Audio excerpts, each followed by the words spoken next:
चाचा प्रणाम।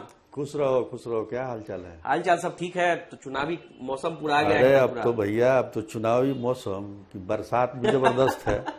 मौसम ठंडा चुनाव गया है, प्रचार करने लेकिन में बहुत दिक्कत होगा, लेकिन लोगों को जिस तरह से बारिश हो रहा है। अरे तो 2-4 दिन का खेला है बारिश, और क्या। 2-4 दिन करते करते दशहरा निकल गया, 2-4 दिन बारिश में निकल जाएगा, फिर दिवाली आ जाएगा, छठ आ जाएगा। अब चुनाव तो प्रचार चुनाव कब आयोग यही है। अब देखिए, इसके जाते ही फिर होगा कि कब चुनाव की घोषणा हो रही है। लेकिन सवाल तो ये भी है ना कि कब सीट बंटवारा हो रहा है। अरे तो चुनाव का घोषणा होगा, उसके बाद है ना तुम अरे यार यही कहते हैं ना अभी थोड़ा।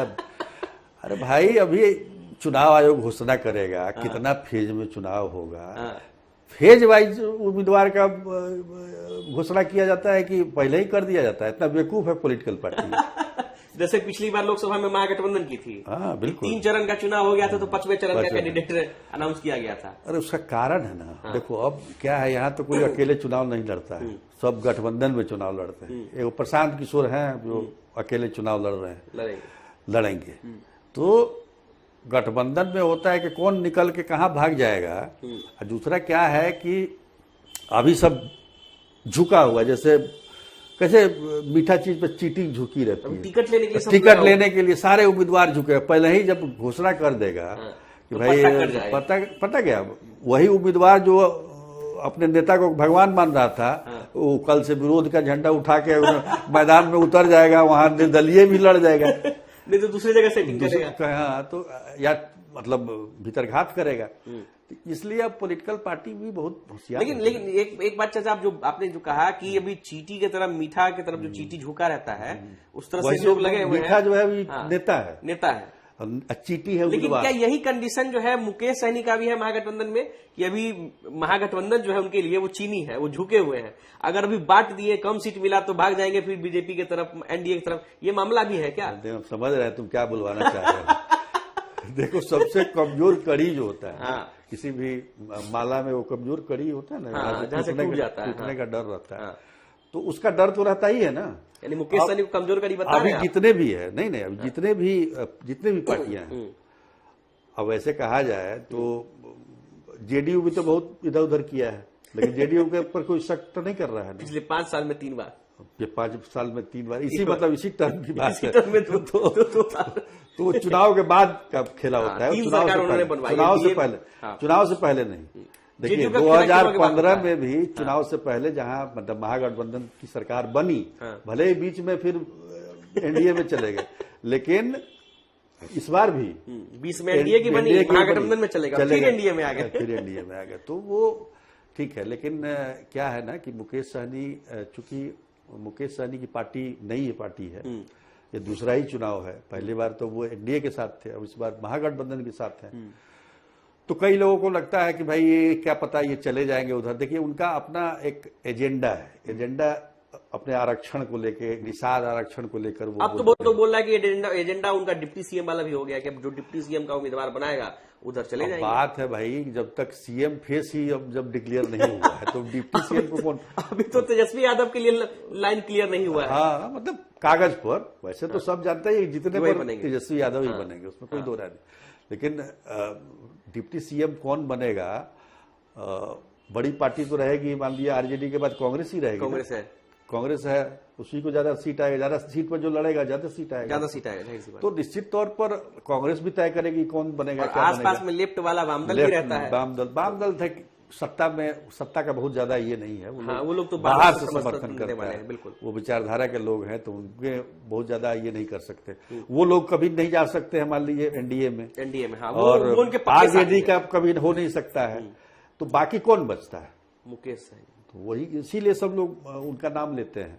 वैसी कोई बात नहीं है। इस बार हम देख रहे हैं कि मुकेश सहनी बड़ा ठोक बजा के महागठबंधन में है, पर सीट का जहां डिक्लेयर होगा, देखिए वो आदमी एक चीज तो है कि अपने उस पर समझौता नहीं कर सकता है, मतलब संख्या आत्मसम्मान पर। मान लीजिए आप डिप्टी सीएम भी घोषणा नहीं कीजिएगा, सीटों कम दीजिएगा, तो फिर कैसे होगा? 60 सीट का डिमांड है, अब दूसरे 12 सीट मिलेगा। 70 सीट पर कांग्रेस कह रही है कि हम लड़ेंगे, पिछली बार भी 70 पर लड़ी थी, तो कहां से ये। और मुकेश सहनी भी 60 सीट मांग रहे हैं ना।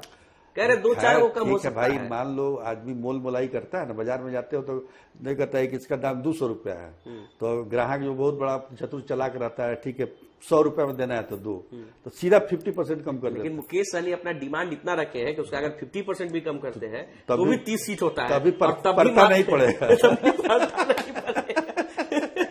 आरजेडी और भाई कांग्रेस तो को 11 सीट तो उसको पिछली बार एनडीए ने दिया, तो इस बार 15 सीट वहाँ मांगेंगे, VIP 18 को सीट दिया था मांगेंगे, ना, तो 11 15 सीट 18 सीट 20 सीट उनके लिए बनता हाँ है। 20 से ऊपर ही, मतलब 20 से तो ऊपर ही मिलना चाहिए, 20 से 25 के बीच में मिले तो ज्यादा मतलब। लेकिन 30 पे भी पड़ता नहीं पड़ेगा आरजेडी कांग्रेस को। हाँ, तो वो कहाँ से आएगा, सीट तो 243 ही है ना।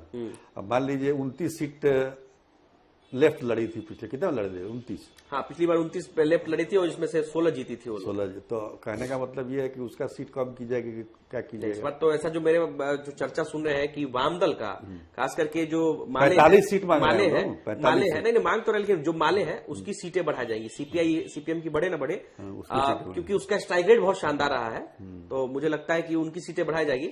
लेकिन एक चर्चा हम और सुने कि महागठबंधन में तो चलिए मुकेश सहनी को लेकर के लोग देरी कर रहे हैं कि अभी कर देंगे तो चले ना जाए कहीं उधर, मतलब जो आप कह रहे थे कि विश्वास नहीं हो पा रहा ठीक से, थोड़ा कमजोर कड़ी है। सुन रहे हैं कि एनडीए में भी इसी बात का देर हो रहा है कि इंतजार कर रहे हैं कि मुकेश सहनी आएंगे क्या, तो उनको भी कुछ दे दिया जाएगा, ऐसा भी मामला है क्या चाचा?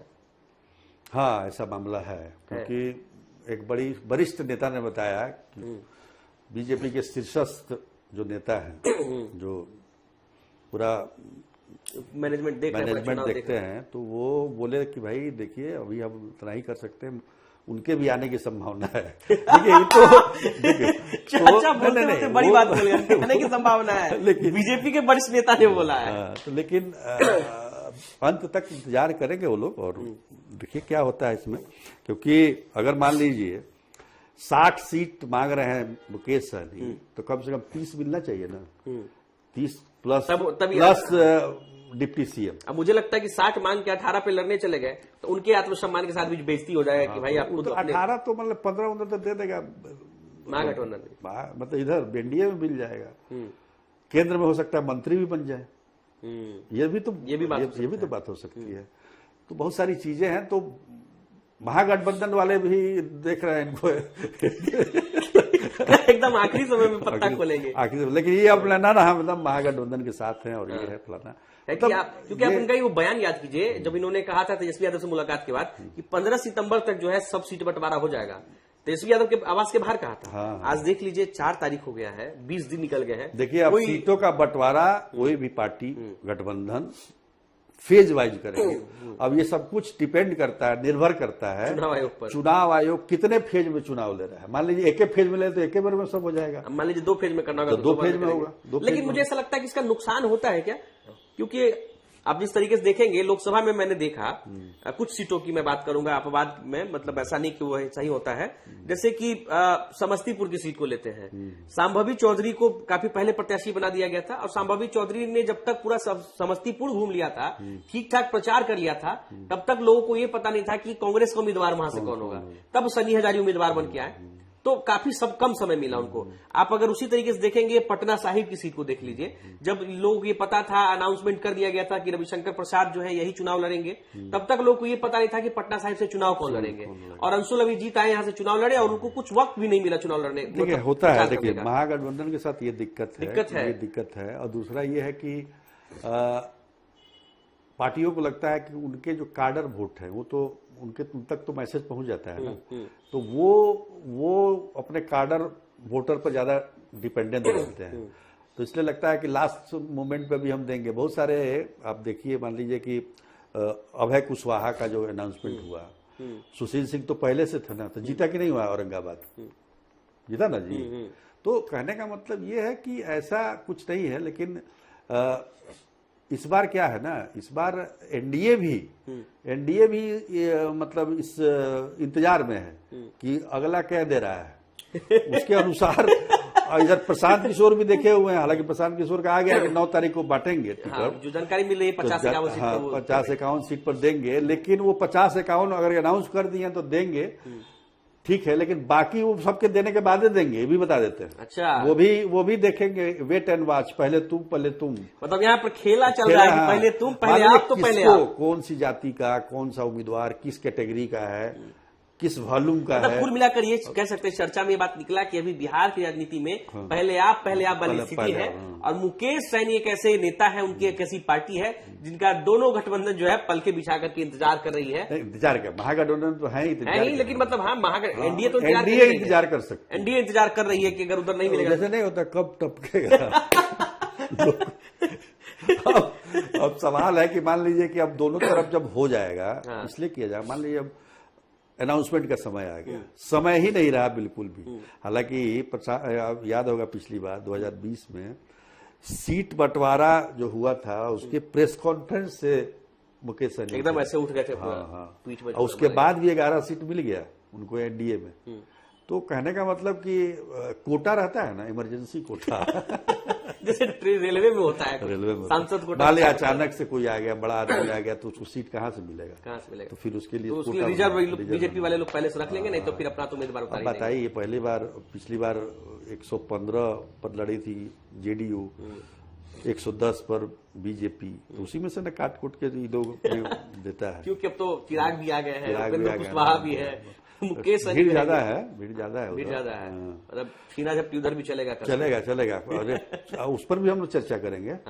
हो सकता है कि अगले शनिवार को अगला चाचा भतीजा आए, तब तक छीना झपटी पर ही चर्चा होगा, मतलब तब तक सीटों का बंटवारा नहीं हुआ, कोई जरूरी तो नहीं। तब बहुत क्लोज से बताएंगे, क्योंकि तब प्रक्रिया चल रही होगी। तो अभी तो सब लोग दशहरा उशहरा मना के, अभी शनिचर इतवार मनाएगा, सोमवार से जो है रेस हो जाएगा एकदम। चलिए, तो फिर अगले शनिवार को फिर मिलते हैं। अगले शनिवार को बताएंगे सीट बंटवारा को लेकर के कि क्या छीना झपटी चल रही है चाचा भतीजा मिलकर। अगले शनिवार को एकदम गर्मा गर्म, एकदम बड़ी तगड़ा आपको मिलेगा, चना जोर गर्म वाला, एकदम मसालेदार, एकदम पूरा। ठीक, चलिए, तो सभी को शुक्रिया।